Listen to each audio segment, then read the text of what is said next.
ക്രൂരനായ സിംഹം. ഒരു കാട്ടിൽ അതിക്രൂരനായ ഒരു സിംഹം ഉണ്ടായിരുന്നു. ആ കാടിൻ്റെ തന്നെ രാജാവായിരുന്നു ആ സിംഹം. ആ കാട്ടിലെ മറ്റു മൃഗങ്ങൾക്കെല്ലാവർക്കും ആ സിംഹത്തെ ഭയമായിരുന്നു. ആ സിംഹം ജീവിച്ചിരുന്നത് ആ കാട്ടിലെ തന്നെ മൃഗങ്ങളെ വേട്ടയാടിയാണ്. ആ സിംഹത്തെ കാണുമ്പോൾ തന്നെ ബാക്കിയുള്ള മൃഗങ്ങളെല്ലാവരും ഒളിച്ചിരിക്കുമായിരുന്നു. ആ സിംഹത്തിൻ്റെ ക്രൂരത അധികമായി വരുന്നതിനാൽ ആ കാട്ടിലെ മറ്റു മൃഗങ്ങളെല്ലാം ആ സിംഹത്തെ ഒരു പാഠം പഠിപ്പിക്കണമെന്ന് തീരുമാനിച്ചു. ആ സിംഹത്തെ ഇനിയും വെറുതെ വിട്ടാൽ തങ്ങളുടെ ജീവൻ ആപത്താണെന്ന് അവർക്ക് മനസ്സിലായി. അതിനായി ആ കാട്ടിലെ മറ്റു മൃഗങ്ങളെല്ലാവരും തന്നെ ഒത്തുചേർന്നു. അതിനായി അവർ എല്ലാവരും ഒറ്റക്കെട്ടായി നിന്നു. അവർ പറയുന്നുണ്ടായിരുന്നു, ഇങ്ങനെ ആയാൽ ഒരു ദിവസം ആ സിംഹം നമ്മളെ എല്ലാവരെയും വേട്ടയാടി കൊന്നു തിന്നു. കൂട്ടത്തിലെ കുറുക്കൻ പറഞ്ഞു, എൻ്റെ കയ്യിൽ ഒരു ഐഡിയ ഉണ്ട്. എല്ലാവരും എൻ്റെ കൂടെ നിൽക്കണം. എങ്കിൽ മാത്രമേ അത് വിജയിക്കുകയുള്ളൂ. നമ്മളിൽ ഓരോരുത്തരും ഓരോ ദിവസം ആ സിംഹത്തിൻ്റെ മുന്നിൽ ചെന്ന് കീഴടങ്ങണം. എങ്കിൽ ആ സിംഹത്തിന് നമ്മളുടെ മേൽ ഒരു വിശ്വാസമുണ്ടാകും. 3 ദിവസം ആ സിംഹത്തിൻ്റെ മുന്നിൽ കീഴടങ്ങിയതിന് ശേഷം 4ാം നാൾ നമ്മുടെ മുയലച്ചൻ ചെന്ന് ആ സിംഹത്തിനൊരു മുട്ടൻ പണി തന്നെ കൊടുക്കണം. മുയലച്ചൻ ആ സിംഹത്തിനെ പ്രകോപിതനാക്കണം. കൂട്ടത്തിലെ കുരങ്ങച്ചൻ പറഞ്ഞു, കുറുക്കൻ പറഞ്ഞതൊരു നല്ല ഐഡിയയാണ്. നമ്മളെല്ലാവരും ഒത്തുചേർന്നാൽ മാത്രമാണ് ഈ ഐഡിയ വിജയിക്കുകയുള്ളൂ. എല്ലാവരും കൂടെ നിൽക്കണം. ആ ക്രൂരനായ സിംഹത്തിൻ്റെ മുന്നിൽ ഓരോരുത്തരായി കീഴടങ്ങാൻ തുടങ്ങി. ആദ്യം തന്നെ ചെന്നത് കുറുക്കനായിരുന്നു. സിംഹം പറഞ്ഞു, നിങ്ങൾ തന്നെ എൻ്റെ മുന്നിൽ വന്ന് കീഴടങ്ങിയത് നന്നായി. ഇല്ലെങ്കിൽ നാളെ ഞാൻ നിങ്ങളെ വേട്ടയാടി കൊന്നു തിന്നുമായിരുന്നു. ഏതായാലും നിങ്ങൾ കാരണം എനിക്ക് എൻ്റെ ജോലി എളുപ്പമായി. ഇനി വേട്ടയാടാതെ തന്നെ എനിക്ക് ഭക്ഷണം ലഭിക്കും. സിംഹം കുറുക്കനോട് ഓരോന്നായി പറഞ്ഞുകൊണ്ടിരുന്നു. എന്നാൽ കുറുക്കൻ ഒന്നും തിരിച്ച് മറുപടി നൽകിയില്ല. കുറുക്കൻ അപ്പോഴും ചിന്തിച്ചുകൊണ്ടിരുന്നത് ഈ സിംഹത്തെ ഒരു പാഠം പഠിപ്പിക്കണമെന്നായിരുന്നു.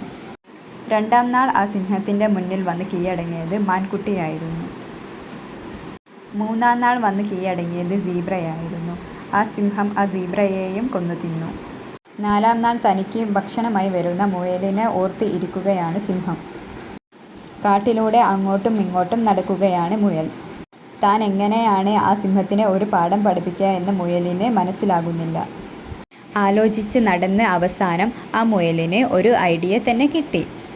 ക്രൂരനായ സിംഹത്തിനെ എങ്ങനെ ഒരു പാഠം പഠിപ്പിക്കണമെന്ന ഐഡിയയുമായി മുയൽ സിംഹത്തിൻ്റെ അടുത്തേക്ക് പോകാൻ തുടങ്ങി. പോകുന്ന വഴിയിലും സിംഹത്തെ ഒരു പാഠം പഠിപ്പിക്കണമെന്നായിരുന്നു മുയലിൻ്റെ ചിന്ത. തനിക്ക് ഭക്ഷണമായി വരുന്ന മുയലിനെ കണ്ട് സിംഹം ഒരുപാട് സന്തോഷിച്ചു. സിംഹം പറഞ്ഞു, നീ എത്ര നേരമായി വരാമെന്ന് പറഞ്ഞിട്ട്? ഞാൻ നിന്നെ എത്ര നേരമായി കാത്തു നിൽക്കുന്നു. നീ എവിടെയായിരുന്നു ഇത്രയും നേരം?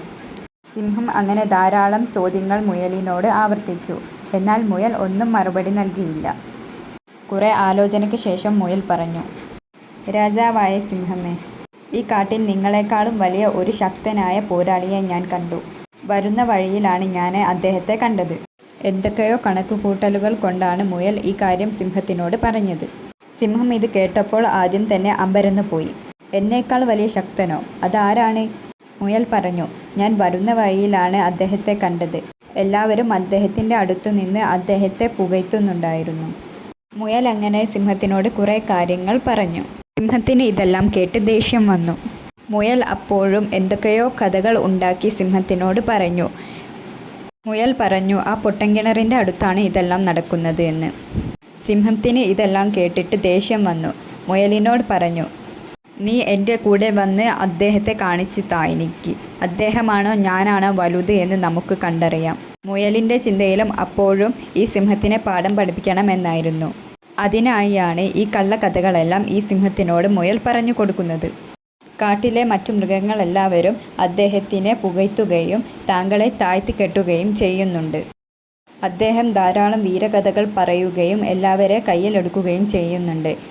താങ്കളെക്കാൾ വലിയ പോരാളിയാണ് എന്നാണ് അദ്ദേഹം അവിടെ പറയുന്നത്. എല്ലാവരും അത് കേട്ട് അമ്പരന്നു നിൽക്കുന്നുണ്ട്. കാട്ടിലെ രാജാവായ നിങ്ങളെക്കാൾ വലിയ ബഹുമാനമാണ് അദ്ദേഹത്തിന് ഇപ്പോൾ അവിടെ ലഭിച്ചുകൊണ്ടിരിക്കുന്നത്. അങ്ങനെ ധാരാളം കള്ളക്കഥകൾ പറഞ്ഞ് സിംഹത്തിനെ മുയൽ പ്രകോപിതനാക്കി. ദേഷ്യത്താൽ സിംഹം പറഞ്ഞു, എന്നേക്കാൾ വലിയ പോരാളി ഉണ്ടെങ്കിൽ എനിക്ക് അതൊന്ന് കാണണമല്ലോ. മുയൽ സിംഹത്തിനെയും കൊണ്ട് പൊട്ടൻ കിണറിൻ്റെ അടുത്തേക്ക് പോയി. സിംഹം അപ്പോഴും ദേഷ്യത്തിലായിരുന്നു. മുയൽ എന്തൊക്കെയോ പറഞ്ഞ് സിംഹത്തിൻ്റെ ദേഷ്യം കൂട്ടിക്കൊണ്ടിരുന്നു. ക്രൂരനായ സിംഹം ഇതെല്ലാം വിശ്വസിച്ച് ആ പൊട്ടൻ കിണറിലേക്ക് ഏന്തി നോക്കി. ഏന്തി നോക്കുമ്പോൾ ആ സിംഹം കാണുന്നത് തൻ്റെ തന്നെ പ്രതിബിംബമായിരുന്നു.